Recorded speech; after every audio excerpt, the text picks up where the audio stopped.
So what we have here obviously is a standard bell curve with our standard deviations from each side of the mean, the 0 point you could say, and which essentially makes up our value, which is 68.2% of the time the market will be trading within.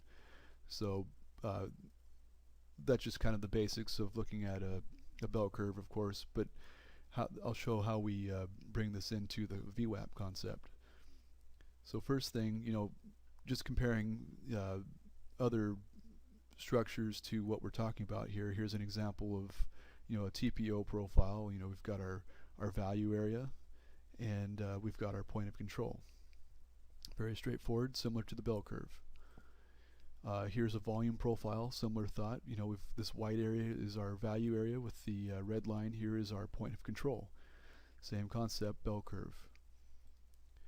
Now looking at VWAP, we don't have a graphic like that, but what we do have is we do have our first standard deviation, or our value area, and we also have our point of control, which is the actual VWAP itself, or the value,